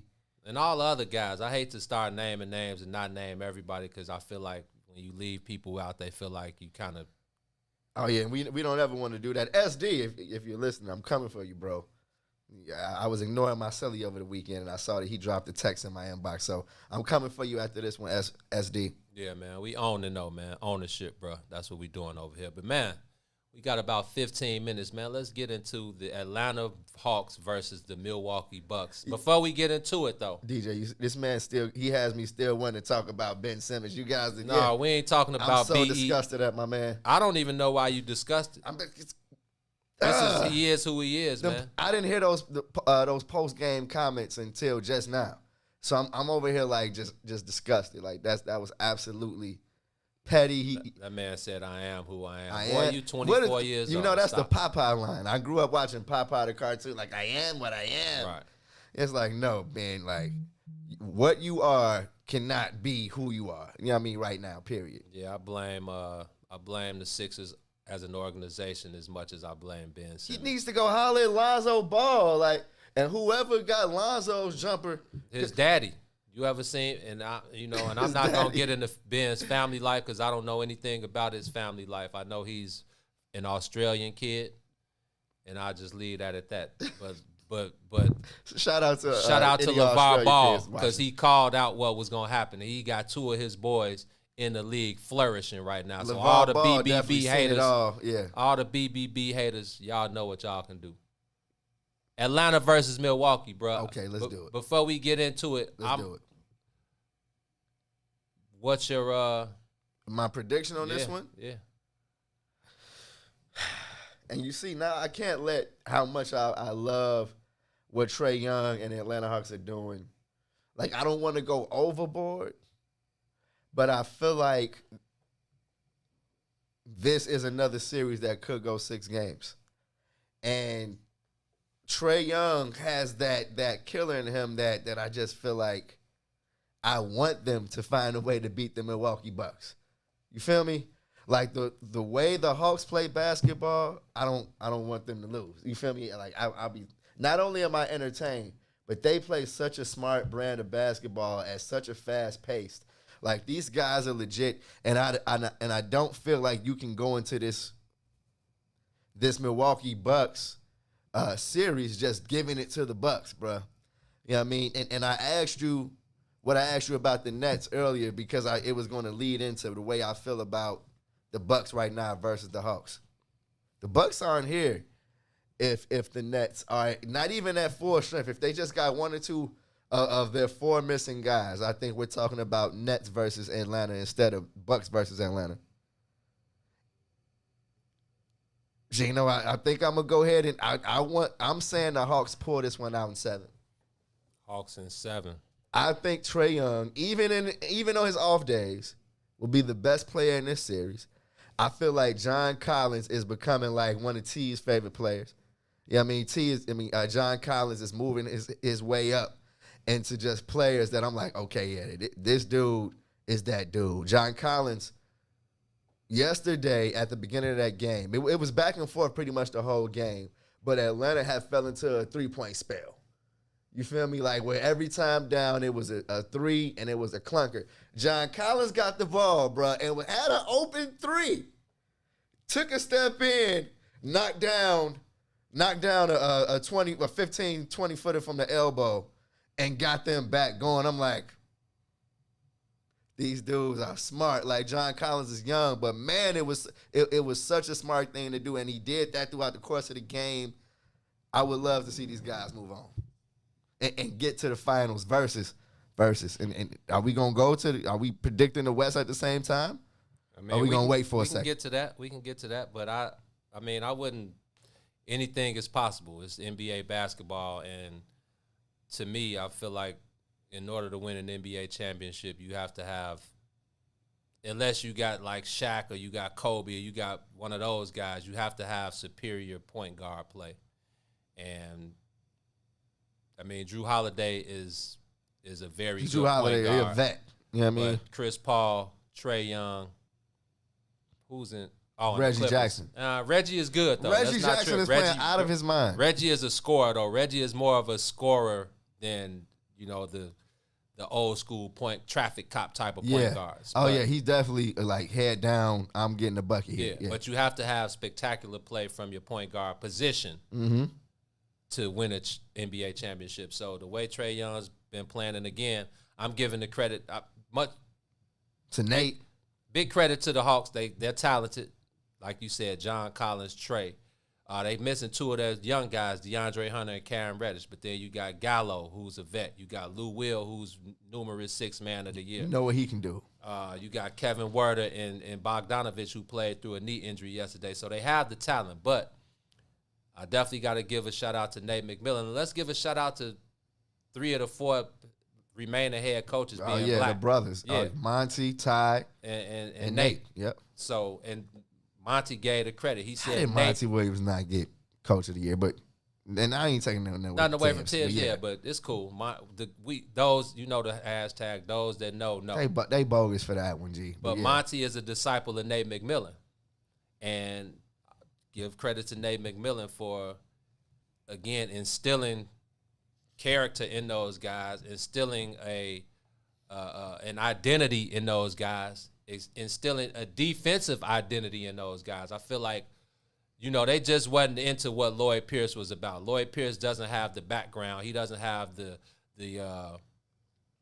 resume that Nate McMillan has. So Nate he's been in the league for 40 years. Nate, if you look at his 30 career years as a player, if you knew Nate McMillan as a player, then you would understand who he is as a coach. That was my era. And he was the Sonics, right? Seattle Supersonics. He was a tough defender. Mm-hmm. He was a guy you could count on. Mm-hmm. He was a high IQ guy. So give props to Nate. But I'm taking Milwaukee in 6. I feel like Trae Young will have maybe not his hands full with Drew Holiday, but I feel like he'll get more of a defensive presence. Like I said, Philly, they were going to have trouble whoever they tried to throw Danny Green at him game 1. He ended up out for the season. Not saying Trae broke him up like that, but that's what happened. Yes. And then you saw the adjustments or the non-adjustments. Yeah, we saw the non-adjustments. So, but I feel like Drew Holiday is a much more formidable definitely defender. on the offensive end. Trae Young. Then Trae, exactly. Yeah, that's how you. Yeah. You make him play on the other end. Mm-hmm. So, but I still feel like Milwaukee, Drew Holiday, Giannis, and Chris Middleton. And I didn't mention my boy Giannis. And honestly, like I said, I like the way that he showed that he's not that he's improved his game. I like this this version of Giannis. So I don't want to take anything away from him in this Hawks Bucks series because I don't know who do you throw on Giannis if you're the Hawks like to try to affect him. Nobody's gonna stop Giannis. Yeah. If the only way he stops himself is if he starts to live outside of that 15-foot, starts shooting threes, which I'm sure that's just a foregone thought. Come on, Nate. Post game, inside work. Mike Budenholzer's got to find different ways to get him involved. We talk about Doc Rivers, but what about Budenholzer? Bud is one of them guys too, man. He's definitely still on the fences. He's one of them guys who I'm still looking at like, hey, man, you got to show me something, bro, because Nate McMillan is not going to be out-coached. They're going to win because they're going to be more talented. Exactly. And their star players are going to come through at the end of the day. So I'm looking forward to a good series, though. I think Atlanta, they're using it as bulletin board material. No all-stars, no award winners, no nothing, just a bunch of young guys. You got a vet with Lou Will that can kind of come in and help lead the way. So I wouldn't put it past Atlanta, bro. You know what? I saw a lot of talk on Twitter, a lot of disappointed NBA fans at the fact that it's no KD, no LeBron, no Steph, none of the super fan favorites in this one. But honestly, if and I know you guys have, but if you've been watching the league, bruh, this is about to be a fire series. Like, I don't think that this is about to be a super walk in the park for Milwaukee at all. No, it's the playoffs. Trae Young is a problem. One of the quickest guards I've seen. You know what I mean? You can't keep this man out of the lane. You just got to continue to step his play up, man. You ain't going to be able to go 5 for 25 against Milwaukee. No, And not pay for it down the stretch. Yesterday he he was fortunate that as cold as he was, he had Kevin Werder, that Doc Rivers left Seth Curry on that island. from the first quarter all the way to the end of the game. Like, I'm looking at this man like, they really about to let him hit him from the same spots all game? Like, 15-footers just walking around the world for 4 quarters. And all you stat geeks and stat nerds and super sabermetric analytical guys, that was their worst nightmare. I know y'all are scrambling right now. This playoffs is really their worst nightmare. Look at what D-Book is doing. We can go to the West real quick, DJ, bro. What you got? Milwaukee or Atlanta? I got Milwaukee in 6, only because of the players. Because I do think that the better coach is on the Atlanta Hawks, and I saw that before we went into the overtime yesterday when you had an extra timeout and you called a timeout, drew a play with 2.5. And you inbound the ball to Brook Lopez in the right corner. And he just looked like confused on with an extra timeout with 6 seconds, just Brook Lopez use the other timeout and run up something else. Right. But I think if it was like switched, then like if the better players was on Atlanta or like even, for sure it'd be like a 7 games, and then I take Atlanta. But I got the Bucks in 6 too. Okay, 2 Bucks and 6. And I just think Milwaukee got too much for the Hawks. They left Seth Curry on there because nobody guards nobody. Like everybody kept saying, PJ Tucker was the best defender on KD. Listen to me. If you come out there and you drop 48 a night, that man didn't guard him. That's what I'm saying. I don't know what you're saying. PJ Tucker made it tough for KD, but KD he's the top 3 scorer of all time. And KD was turning the ball over all game. On the Bucks team, who won 2 defensive player awards on their team? The guy that didn't want to guard KD. Come on, man. Right. End of story. Defensive player of the year. Clippers and Suns. Oh, Suns. I mean, come on. Y'all know I'm not flipping now. You know he live in Arizona. He is. He just flew back this morning, man. But and you know what I mean? Look at how the Suns are playing. You know what I mean? Even without Chris Paul. No, great job by Devin Booker. Again, BC was the only guy that I know, and I see a couple he people. Definitely he's been flying the Devin Booker flag since we've known him. So shout out to BC. When he was the youngest player in the league, BC was letting us know. I remember Devin Booker didn't even start at Kentucky because them bum Harrison twins was getting all the rock. Harrison twins, who's about to be an all-time great.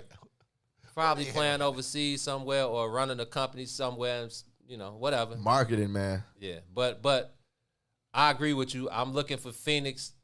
I mean, I think it'll be tough. I think it'll be a tough series. The Clippers just came off of that game on Friday, so they had less than 48 hours to fly to Phoenix, get a little rest, and come out yesterday ready to play. It was a good game all the way to the end. D-Book stepped up. Triple-double. First triple-double of all, ever. Yeah. Great time to have it. And Game one of the Western Conference Finals. It Come just on. showed, the faith that Monty Williams has in his guys, the wherewithal of those guys, missing, an MVP candidate and one of the greatest of all time, Chris Paul, who I think you saw what Campaign said. He said, man. Campaign, bruh. Hey, bruh, when you got somebody that's teaching you. Yes. And you want to listen and you want to get better. You got the boys out here talking about after one practice, we knew Campaign wasn't I wish that they would have dude. put that person on blast. I mean, I can only imagine who it was, but how dirty is that, bro? That's a whole nother combo. Shout out to Campaign for starting in the Western Conference Finals and holding it down. He had 11 and 9 and 1 turnover. He said, "Man, yes, Chris Paul's influence permeates. Whether he's there or not, he been hitting me up all weekend, telling me, man."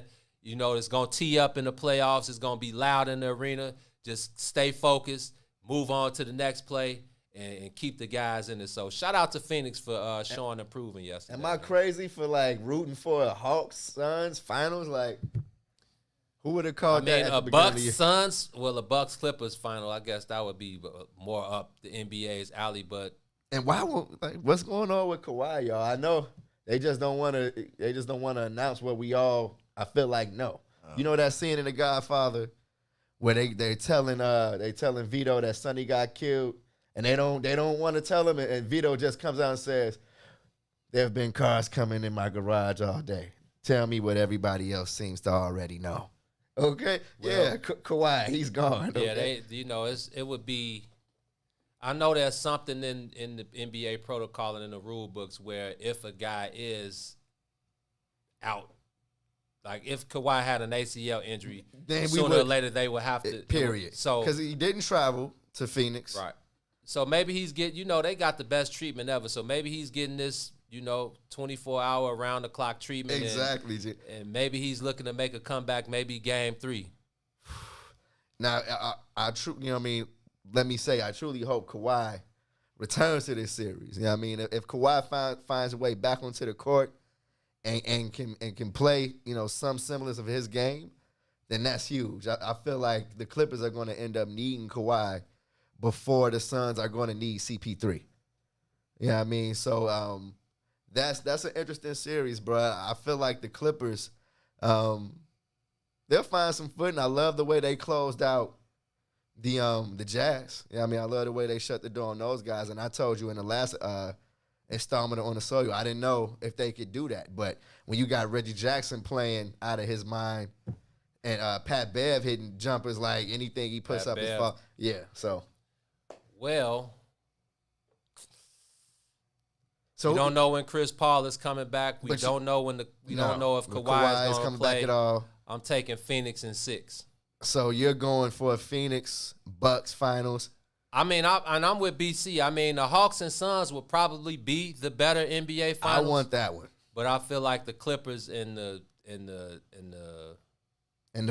Bucks, since they have, For some reason, I don't want to see the Clippers in the finals. I'm like, me either. I wanted the Clippers out. I wanted the Clippers out. I wanted the Clippers out against Dallas. I want them out against Utah. Well, we knew that wouldn't happen. But Kawhi, if Kawhi, But they had no. I don't understand how Utah lose with no Kawhi. You got to. You got. They didn't have another ball handler. Mike Conley Jr. was a shell of himself. Game 7. They needed another. Joe Ingles, he's cool, but he ain't my secondary ball handler. Yeah, for doses of Joe Ingles. Donovan Mitchell, he put up the numbers, but he still showed that he's still young. He still got some work to do. He still got to get his mid-range game going. Dame can go there. So on that note, let him know, DJ. Yeah. So on that note, the Cubs. The Cubs are at Wrigley Field tonight. They have a 2-game series against the Cleveland Indians. The last time we were in Cleveland, myself, my partner T, and our boy Bill Murray We were tearing up the streets of Cleveland, Ohio, November 4th, 2016, as the Cubs brought home a world championship. So, oh, what a night, bro. Anytime I see the Cleveland Indians, I get all of those flashbacks. And it's always good to see the Cleveland Indians. Hey, and they need some straightening. Yeah, I mean, it's time for some straightening. It's time for some straightening, especially after these last 6 games. The Cubs lost 2 of 3 in New York. They ended up getting the finale. Lost 2 of 3 against the Marlins this series. Got the finale yesterday. Alec Mills pitched a great game. Not a lot of offense. The offense has kind of been relying on the long ball lately. Yeah. Biggest thing for me, my biggest takeaway from this tough stretch the Cubs have been going through, they're missing guys like Nico Horner and Matt Duffy, who are kind of remind me of like the Dexter Fowler and the Ben Zobrist back in the day. Kind of like those guys who, they put the bat on the ball, they see different pitches, the way they approach the plate. Those guys are missing. So you got Willie, who's playing the bulk of the games because the Cubs don't have a backup catcher. KB is going through a tough stretch right now. Javi with the thumb injury. Yeah. Jay Hay and Happer just having tough seasons. Rizzo really hasn't found himself yet. Jock Peterson's been a bright surprise. He's kind of found his way. So still a first-place team. Can't continue to count on the Milwaukee Brewers to lose. So I'm looking for the guys to help our Southside brothers out, and that's we can use it. My segue to you. So we got 2 games in Cleveland tonight, and I'll be Diamond talking live from Wrigley Field tonight. What about the Southside, man? White Sox are going to be in Pittsburgh after dropping 4 straight to the Houston Astros. It was a really nasty weekend for the Chicago White Sox in Houston. I feel like every time I looked up, somebody on the Astros was just like beating the White Sox over the head with their bat. Home runs galore, lopsided scores for all 4 games. And it was a series, Gino, where you were missing a few things. You were missing, I feel like, first and foremost, Michael Kopech. His ability to come in and shut it down in a long relief was absolutely missed. And then, of course, Gino, you missed the power. You missed Luis. You missed Eloy. In the moment, they could have done damage out there in Houston. But